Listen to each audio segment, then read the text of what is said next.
and foremost, it just revealed the kind of character that we have. The toughness, the relentless spirit. Act 1. The Tactical Shockwave. Catch a dime family, pull up right now, dial in, and lock into this film study because the tactical landscape of the WNBA just experienced a massive paradigm shift. Head coach Stephanie White just sent an absolute shockwave through the Indiana Fever locker room. Less than an hour before tip-off against the lethal Seattle Storm, the official starting lineup layout was released, and fan-favorite veteran Sophie Cunningham was completely removed from the starting five. If you want the raw, unfiltered tactical truth behind the game tape, the locker room rotations, and the real on-court analytics that mainstream media completely misses, go ahead and hit that subscribe button and smash that notification bell right now. The Catch a Dime crew breaks down the strategy and film layout daily, so hit that bell to stay locked into the evolution of the game. The internet immediately started melting down. Fans were screaming that this was an unprovoked demotion for a player who literally turned down massive free agency offers to return to Indiana on a one-year deal after recovering from her 2025 MCL injury. The narrative machine was spinning out of control, claiming a structural rift was forming between Stephanie Sheet and her core locker room veterans. But look closer at the operational basketball logic. This wasn't a punishment. Coach White looked at the data and realized the defensive perimeter alignment was getting exposed.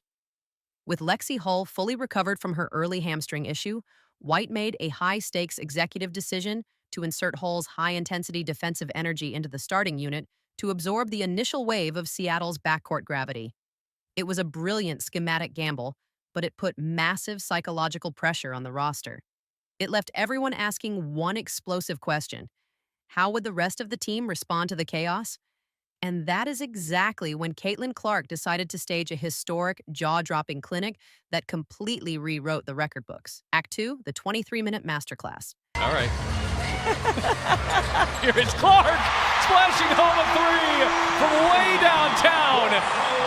Some words with the Connecticut bench. When the coaching staff alters your regular rotation, a franchise quarterback has two choices: complain about the lack of continuity, or completely dismantle the opposition's defensive scheme. Caitlin Clark chose total annihilation. She stepped onto the hardwood and put together what is mathematically the most efficient playmaking performance the WNBA has ever recorded. We are talking about 21 points, 7 rebounds, and 10 assists. Now, to a casual fan scrolling through a basic box score, that looks like a standard elite night at the office for number 22. But look at the clock parameters. Caitlin didn't even play a full distribution of minutes because the Fever completely broke the game wide open. Building an unassailable 77-58 lead by the end of the third quarter, Stephanie White parked her franchise star on the bench for the final 8 minutes of the game. Caitlin achieved this entire statistical line in just 23 minutes of floor time. She became the first player in the entire history of the WNBA to drop a 20-point, 10-assist double-double while playing less than 25 minutes. If she plays her standard 35-minute allotment, we are looking at a historic 35-point, 15-assist triple-double. Her perimeter gravity was so intense that it completely warped Seattle's interior defense, creating wide-open driving lanes for Kelsey Mitchell, who chipped in an incredibly efficient 17 points of her own. This wasn't just a win, it was an absolute schematic clinic on how to maximize half-court pacing. Act 3. Sophie Cunningham stands on business, but the absolute hallmark of a championship culture is how your leaders handle sudden adversity. When a 7-year veteran and fan favorite gets moved to the second unit, you find out exactly what their character is made of. Sophie Cunningham could have checked out mentally. Instead, she put on an absolute masterclass in professional execution. She subbed into the match with an aggressive chip on her shoulder and let her game do all the talking. In 25 minutes of action off the bench, Sophie poured in a season-high 17 points on an incredibly sharp 5 of 9 shooting display while anchoring the team's defensive secondary line. And you already know Sophie stands completely on business when it comes to the psychological warfare of this league. After delivering massive physical receipts on the court to protect her backcourt teammates, she completely won the internet this week by turning her viral on-court altercations into literal business infrastructure. She put the freeze frame of her legendary competitive moments onto custom phone cases and walked straight through the pre-game tunnel, flashing them to the media. That is elite marketing logic. She took the outside noise, commercialized the chaos, and used her platform to generate massive merchandise numbers while sending a clear message to the rest of the league. Whether she starts or comes off the bench, she remains the undisputed enforcer of this roster. Act 4.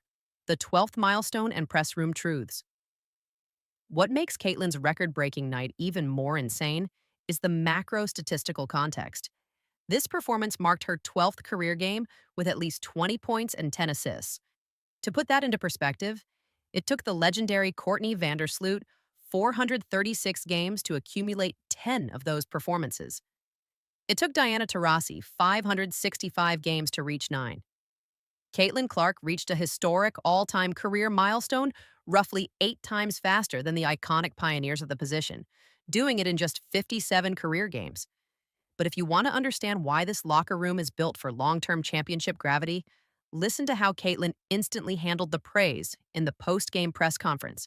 She refused to take solo credit for the milestone. Let's roll the footage and listen directly to the floor layout. I always take pride in being able to set my teammates up for success, and I think that allows our team to really get flowing, and I can do a really good job of that. Like, I only played 23 minutes tonight, and I had 10 assists, so I think it shows the potential of what this team can do offensively. Like, they got to make the shots for me to get the assists, so half of it is them, and I got to set them up for success. That is pure leadership identity right there. She immediately shifts the spotlight to her shooters. And let's give massive credit to the structural adjustments made by the front office and coaching staff.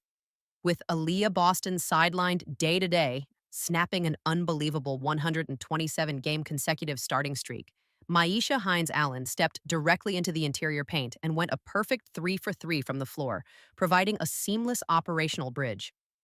Act 5. The master plan and the injury scare. The strategic layout from Stephanie White worked perfectly against Seattle, proving that her vision for the Indiana Fever extends far beyond traditional basketball boundaries. She isn't trying to manage public relations or appease outside fan narratives. She is trying to construct a multi-dimensional, versatile defensive unit capable of making a deep post-season run. But just as the Fever looked poised to build real momentum and move above a .500 winning percentage, the league layout took another chaotic turn. Less than 100 minutes before tip-off against the Portland Fire, the front office suddenly ruled Caitlin out with a sudden back injury after she missed a key practice session. Because the team didn't report the injury by the league's strict 5 p.m. local time deadline the day prior, Indiana is now facing a formal league investigation and potential structural fines. It highlights the immense, pressure-cooked environment surrounding this franchise. Every single rotation change, every tactical adjustment, and every single medical report is magnified 1,000 times over under the global sports microscope. The blueprint has been set. Stephanie White proved she has the administrative courage to make tough, data-driven coaching changes. Sophie Cunningham proved her veteran professionalism is completely unshakable. And Caitlin Clark continues to break records at a speed the sport has never witnessed. Now I need to hear from the sharpest basketball minds in the Catch-A-Dime community. Was Stephanie White entirely justified in moving Sophie to the second unit to maximize the perimeter defense? Or did the sudden lineup change disrupt the team's long-term rhythm? Drop it if you back Coach White's strategy, or drop it if you are riding with Sophie's elite response. Smash that like button to feed the algorithm and make sure you are completely subscribed with that notification bell, fully activated so you never miss an emergency film room breakdown. Catch a Dime 100 out.